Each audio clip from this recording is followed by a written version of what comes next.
আমার নতুন একটি ভিডিওতে আপনাদের প্রত্যেককে স্বাগত জানাচ্ছি। আশা করছি প্রত্যেকে খুব ভালো আছেন, আমরাও ভালো আছি। আজকে ব্লগটা স্টার্ট করছি প্রায় 11:30 থেকে। এখন বাবান আর আমি যাব স্কুলে। বাবানের স্কুলে অ্যাডমিশনের বিষয়ে একটু দরকার আছে, সেই জন্য যাব। ও নিচে নামছে, আমি চলে এসেছি। এখান থেকে স্টেশনে যাব, তারপর ট্রেন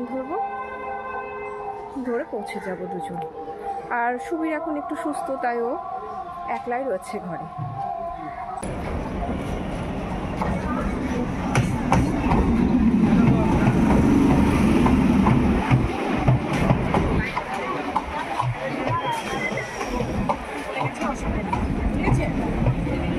কোনো প্রবলেম নেই।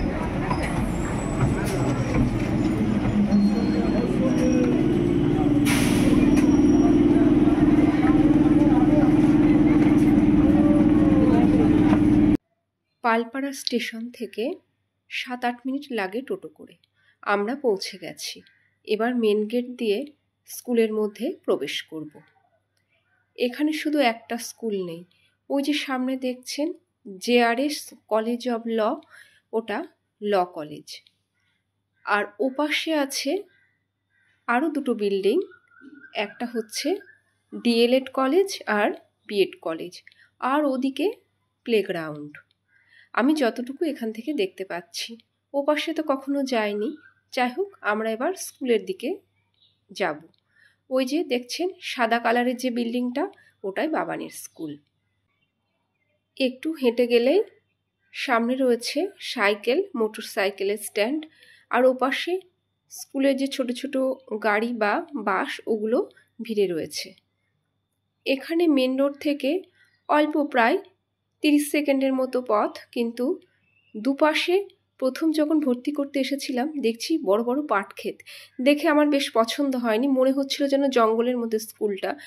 তারপর আস্তে আস্তে কয়েকবার এসেছি, এখন সেটা আর কিছু মনে হয় না, বেশ ভালোই লাগে। যাই হোক, এবার স্কুল গেটের মধ্যে দিয়ে আমরা প্রবেশ করছি স্কুলে। এটার সামনে যে বিল্ডিংটা দেখছেন, এটাই ওর স্কুল। তবে ওপাশে রয়েছে মেন ক্লাসরুম, আর এটা অফিস রুম বলুন বা হেড টিচারের রুম বা বিভিন্ন যেগুলো অফিসিয়াল কাজকর্ম, টিচার্স রুম, সমস্ত কিছু এখানে, বা কোনো গার্ডিয়ানসরা গিয়ে যে বসবে বা অপেক্ষা করবে, তার জন্য এই সামনের বিল্ডিংটা। একটু ঘুরিয়ে নিয়ে আসি চলুন আপনাদের। ওই যে সবাই বসে আছে, ওখানে অ্যাডমিশনের বিষয়ে কাজকর্ম চলছে। আর বাবানের বন্ধু সামনে এগিয়ে চলেছে। ও আস্তে আস্তে একজন আবার বন্ধু ওকে ডাকলো পিছন থেকে, তা দুজন বেশ গল্প করতে করতে স্কুলে প্রবেশ করছে। বাবান প্রথমে বলেছিল, মা কোনো ভিডিও করতে হবে না। তারপর আমি বললাম, দেখ, এটা তুই পরে দেখতে পাবি, ওই যে ওই গেটটা দিয়ে ও প্রবেশ করবে, বা আমিও যাব ওখান দিয়ে। এখান দিয়ে কোনো টিচার বা স্টুডেন্ট যাওয়ার অ্যালাউ নেই, সামনের গেট দিয়ে এখান দিয়ে যেতে হবে। যাই হোক, এই ডান দিকে রয়েছে হেডমিস্ট্রেসের রুম, আর ওগুলো ক্লাসরুম। বাবানের হলো ফার্স্ট ফ্লোরে ক্লাস হয়, তবে আজকে আমরা আর উপরে উঠবো না। আজকে ওদের যেহেতু মিটিং বা খাতা দেখানোর ব্যাপার রয়েছে, তাই আমরা নিচের একটা রুমে অ্যারেঞ্জ করা হয়েছে, বা টিচাররা ওখানেই রয়েছে, তো আমরা এই নিচের একটা রুমে প্রবেশ করলাম। বাবান পিছনে বসেছে, আমি একটু সামনের দিকে বসলাম। আমি এই পাশে বসেছি, এটা এ সেকশনের স্টুডেন্ট বা প্যারেন্টসরা বসেছে, আর ওপাশটা বাবান যে পাশে আছে ওটা বি সেকশনের।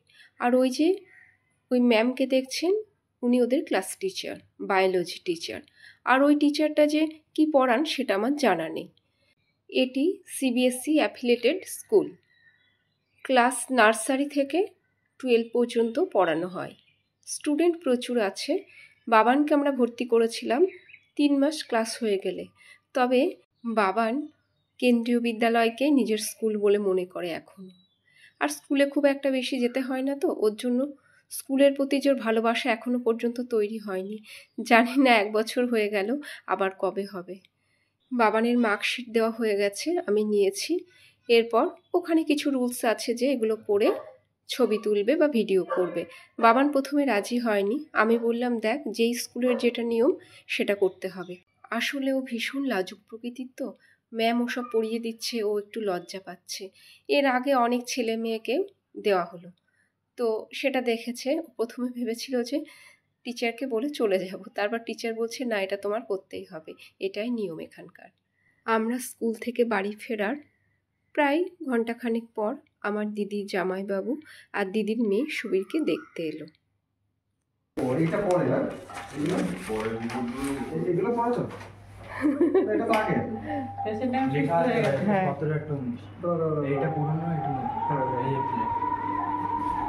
এই যে প্লেটটা, এই যে এইটা তো প্লেটটা,